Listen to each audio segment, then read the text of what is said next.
Bonjour à tous et bienvenue dans le journal du drift, une édition un peu en retard, on en est désolé mais ça valait le coup d'attendre. On a eu pas mal de news en ces dernières semaines, notamment l'annonce du calendrier du CFD tant attendu ou encore la liste des pilotes du Formula Drift.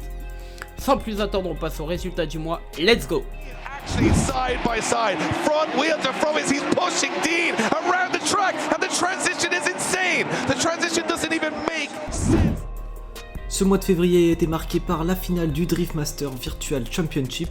Donc pour rappel, le DMVC comme on l'appelle plus simplement, c'est la compétition virtuelle du Drift Master. Et ce qui en fait la particularité de ce championnat, c'est que le gagnant de cette compétition virtuelle aura la chance cette fois-ci de participer à la finale du Drift Master en 2022, en réel, et avec une S14 de 700 chevaux que vous pouvez voir à l'écran. Assez fou.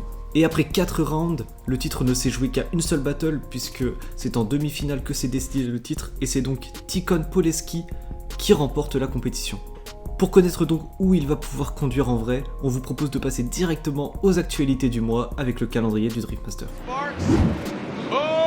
Chelsea comes in, comes out swinging. Woo, Doctor, are you kidding me? Look at this. To the moon. Le calendrier du Drift Master a enfin été annoncé. L'organisation avait teasé 6 manches dans 6 pays différents. La première manche aura lieu sur le célèbre tracé de Modelo Park en Irlande le 7 et 8 mai.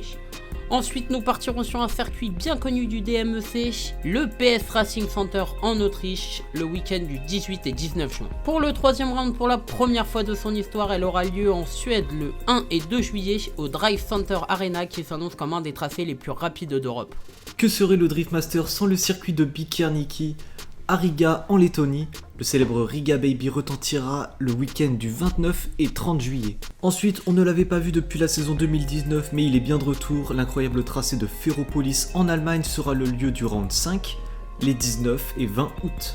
Et enfin, pour finir la saison en beauté, le Drift Master nous emmène en Pologne pour découvrir un nouveau stadium. Après Plock et Toruń les années précédentes, cette fois-ci ce sera Lodz, les 30 septembre et 1er octobre. C'est fini pour le calendrier des Drift Masters, on attend encore la liste des pilotes qui ne devrait pas tarder à arriver. Mais maintenant on va passer au gros sujet du mois et je pense que vous étiez énormément à l'attendre. On l'a beaucoup attendu mais il est enfin là, le calendrier du championnat de France de Drift 2022 est enfin dispo. Au programme 6 rounds, 4 dates et 2 nouveaux tracés. Pour la manche d'ouverture, dans un peu plus d'un mois et demi, on s'envole pour l'ouest de la France les 29, 30 avril et 1er mai pour un double round au circuit de karting du Val d'Argenton.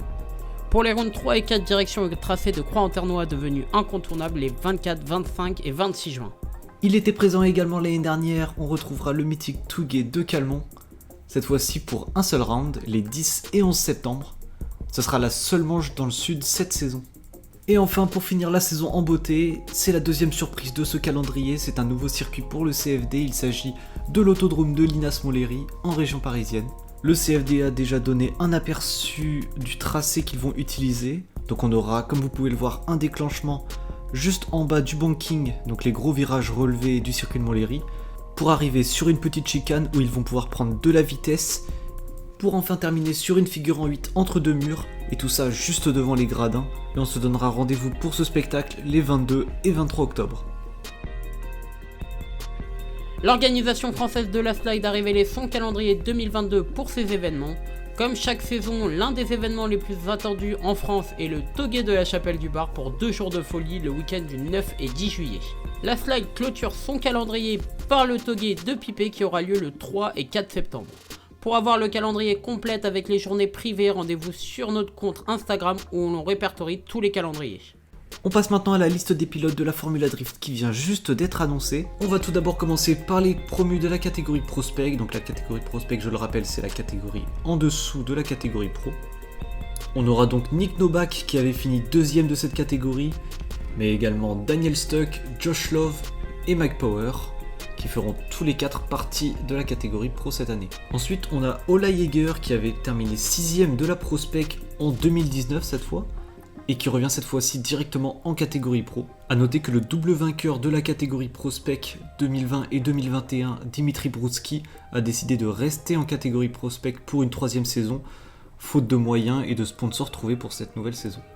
Le Brésilien apparu dans la série Hyperdrive de Netflix, João Barrio sera de retour avec sa Corvette C7. Et enfin, la FD nous a offert une belle surprise, la présence dans la liste du du triple champion de la DANZ Darren Kelly. Vous aurez noté ici qu'on a parlé seulement des pilotes de la catégorie Pro, mais si vous voulez connaître également les pilotes de la catégorie Pro Spec, je vous invite à aller directement sur notre Instagram où vous pourrez trouver toutes les informations dont vous avez besoin. On vous rappelle que la manche d'ouverture aura lieu dans un peu moins d'un mois sur le circuit urbain de Long Beach. Une autre liste des pilotes a été dévoilée, celle du Formula D Japan où on retrouve beaucoup de noms intéressants. Ken Gushi qui fera son retour dans son pays natal, ou encore Daigo Saito, le célèbre japonais. Mad Mike Widet sera de la partie avec sa célèbre RX-7 Red Bull, ou encore Matt Hogan, le youtubeur de la chaîne Hogan Racing, avec sa nouvelle R32RB qu'il a montée durant l'intersaison. On reste du côté de la Formula Drift, mais cette fois on va parler plus précisément de l'intersaison des pilotes. On commence directement avec Chelsea Donofa qui a révélé sa nouvelle livrée, et d'ailleurs dans une vidéo très cool qu'on vous invite à aller voir. Fini donc le doré et le violet pour Chelsea Donofa, cette fois-ci on passe sur une livrée jaune aux couleurs de son nouveau sponsor titre Pennzoil qui remplacera BC Racing, même si BC Racing évidemment reste un sponsor de Chelsea Donofa. Deux nouvelles livrées ont fait également leur apparition.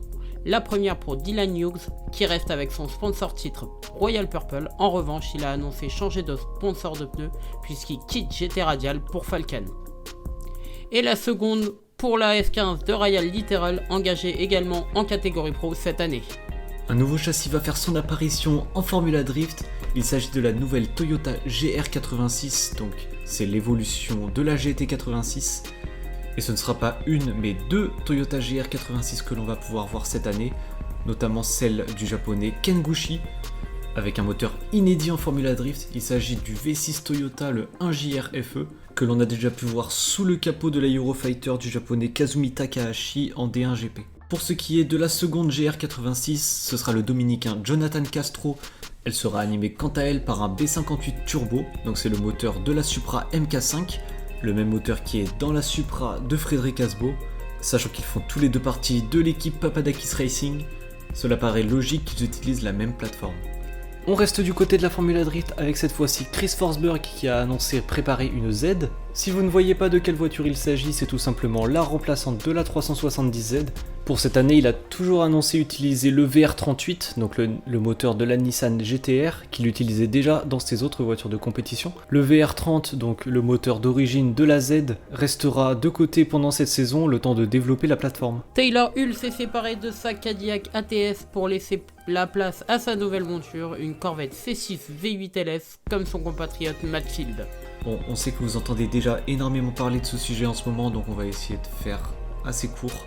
La situation géopolitique entre la Russie et l'Ukraine n'a pas épargné le sport auto, et c'est aussi le cas pour le drift. La Fédération internationale de l'automobile a annoncé que la FIA International Drifting Cup, qui devait avoir lieu à Sochi en Russie en 2022, n'aura donc pas lieu. Même si de leur côté, la RDS a annoncé qu'aucun round ne serait touché par la situation et que tous les sponsors étaient toujours à bord, des pilotes comme Kristaps Bluch ou Adam Zalewski ont annoncé qu'ils ne participeraient pas à la prochaine saison de la RDS. On passe aux news françaises maintenant. Le plus jeune des frères Fourel a été le premier à révéler sa voiture pour la saison 2022 en vidéo. Il s'agit d'une BMW M3 E92 qui contient un F54 turbalisé de plus de 800 chevaux. Ce monstre est bien connu du circuit européen pour avoir participé à plusieurs compétitions comme le Driftmaster. Mathias Locatelli passe à la vitesse supérieure. Il a décidé pendant cette intersaison d'installer une boîte de vitesse séquentielle Samsonas dans sa E92 déjà terrifiante. On a hâte de voir ce que ça va donner pour cette saison 2022. Des nouvelles de Guillaume Gleillot et de Nadège. Après le découpage chirurgical de sa R33 afin de perdre du poids, il nous montre cette fois-ci la nouvelle suralimentation de son 1UZ refait à neuf, un compresseur Arob fourni par son partenaire australien Elite MFG, qui devrait également lui fournir sa pipe d'admission et son échangeur RO prochainement. On passe maintenant à Jordan Lapelosa. Le pilote de l'équipe PSR a enfin mis fin au suspense autour de son nouveau moteur. Importé de Dubaï par BC Industries, c'est un V8 LS3 full forgé en Atmo. Évidemment, si vous voulez suivre sa préparation, on vous donne rendez-vous sur sa chaîne YouTube. Deux des préparations les plus attendues de la saison en France se dévoilent petit à petit. Michael Lay nous montre en détail l'avancement de sa S14 Boss. On peut apercevoir un circuit d'essence complet Radium, un kit grand angle Wavefab, des suspensions BC Racing et un pont Winters. Sa S14 sera propulsée par un 2JZ turbo couplé à une boîte séquentielle Samsonas. Laurent Nikitin a profité des dernières semaines pour publier des photos de sa préparation. Blood Motorsport a encore fait un gros travail sur la carrosserie et le châssis. On a pu voir également un pont Winter et un réservoir ATL qui sont déjà à leur place. Ah oui, on a oublié de vous préciser, mais le moteur qui animera cette S14 est un V8 LS compressé qui a annoncé plus de 1100 chevaux. On a vraiment hâte de voir ça. Comme d'habitude, on termine ce journal du drift avec la question du mois auquel vous pouvez répondre et débattre dans l'espace commentaire. Maintenant que tous les calendriers sont dévoilés, quels sont les championnats que vous allez suivre pendant cette saison? Et voilà, c'est terminé pour ce journal du drift chargé. Si cette vidéo vous a plu, likez, commentez, partagez. N'oubliez pas également de vous abonner à la chaîne et d'activer la petite cloche pour les notifications. Également de nous suivre sur Instagram et Facebook si vous voulez être au courant des dernières actualités du drift international et français. On se quitte avec la vidéo du mois faite par l'équipe de la Slide et de Karl Over, mettant en scène la E92 de Mathias Locatelli et d'une McLaren 720S en pleine route de montagne. On vous dit à bientôt dans une prochaine vidéo. Salut!